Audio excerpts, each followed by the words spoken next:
नमस्कार, स्वागत है आप सभी का। एफएम न्यूज देख रहे हैं आप और आपके साथ मैं हूं नितिशा बंसल।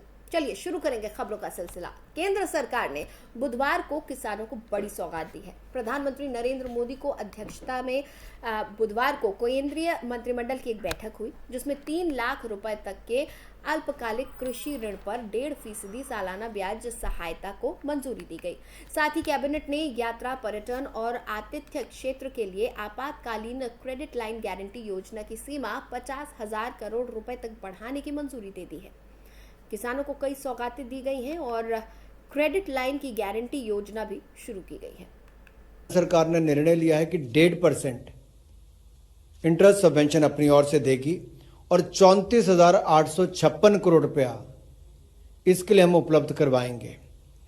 तो सन 2022-23 जो वित्तीय वर्ष हमारा 2022-23 से हमारे 24-25 तक इसको उपलब्ध करवाया जाएगा और किसानों को पहले की तरह ही किसान क्रेडिट कार्ड पर 3 लाख रुपए का लोन मिलेगा, 7% ब्याज पर ही मिलेगा, 3% की सबवेंशन किसानों को मिलेगी जो टाइम पर पेमेंट करते हैं और बैंकों पर इसका दुष्प्रभाव न पड़े उसके लिए 1.5% इंटरेस्ट की सहायता हम लोग अपनी तरफ से करने जा रहे हैं।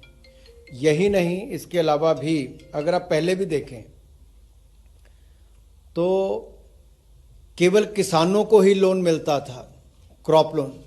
इसको मछुआरों और पशुपालकों को भी देने का काम नरेंद्र मोदी जी की सरकार ने किया, इसी सरकार ने किया और ये जो लाभ है अब आगे भी उनको ऐसे ही जारी होता रहेगा, इसमें कोई कमी नहीं आएगी।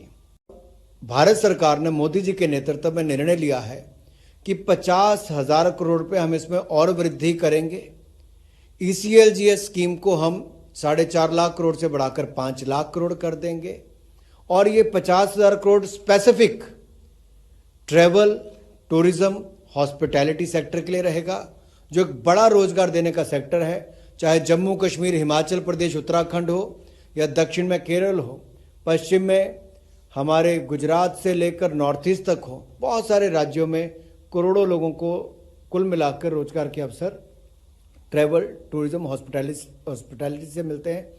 तो 50,000 करोड़ रुपया केवल और केवल ECLGS में इन सेक्टर्स के लिए रखा जाएगा और इसके लिए जो एडिशनल हमें अपनी ओर से गारंटी कवर देना पड़ेगा, वो exclusive additional guarantee cover Bharat सरकार देगी लगभग 7,500 करोड़ रुपए का, ताकि 50,000 करोड़ रुपया ट्रैवल ट्रांसपोर्ट सेक्टर को मिल पाए। चलिए आगे बढ़ेंगे। बीजेपी ने अपने संसदीय बोर्ड और केंद्रीय चुनाव समिति का ऐलान कर दिया है। संसदीय बोर्ड से मध्य प्रदेश के CM शिवराज सिंह चौहान और केंद्रीय मंत्री नितिन गडकरी को बाहर किया गया है। बीजेपी के इस संसदीय बोर्ड और चुनाव समिति के अध्यक्ष JP नड्डा होंगे। सर्बानंद सोनोवाल और BS येदियुरप्पा को बीजेपी ने बोर्ड में शामिल किया है। आपको बता दें कि संसदीय बोर्ड बीजेपी की सबसे ताकतवर संस्था है। पार्टी के तमाम बड़े फैसले इसी बोर्ड के जरिए लिए जाते हैं। महाराष्ट्र के डिप्टी CM देवेंद्र फडणवीस को संसदीय बोर्ड में तो जगह नहीं मिली, लेकिन उन्हें दूसरी ताकतवर संस्था चुनाव समिति का सदस्य बनाया गया है। उनके अलावा वन मंत्री भूपेंद्र यादव और राजस्थान से आने वाले ओम माथुर को भी चुनाव समिति में जगह दी गई है।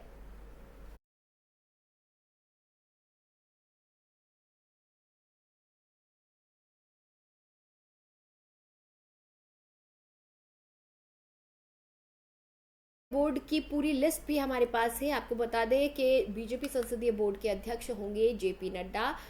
साथ ही इसमें शामिल रहेंगे नरेंद्र मोदी, राजनाथ सिंह, अमित शाह, BS येदियुरप्पा, सर्बानंद सोनोवाल, K लक्ष्मण, इकबाल सिंह लालपुरा, सुधा यादव, सत्यनारायण जटिया और BL संतोष, जो कि सचिव की भूमिका में रहेंगे।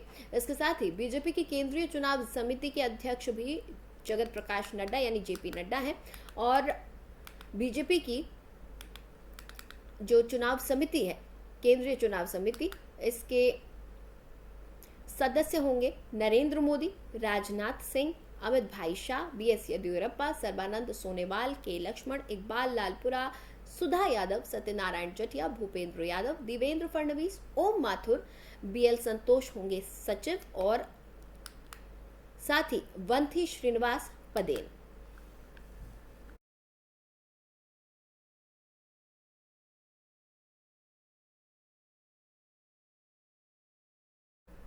और चलिए आगे बढ़ते हुए अब बात करेंगे आम आदमी पार्टी की। आम आदमी पार्टी ने 2024 की कवायद शुरू कर दी है। अरविंद केजरीवाल 2024 के लोकसभा चुनाव की ताक में हैं।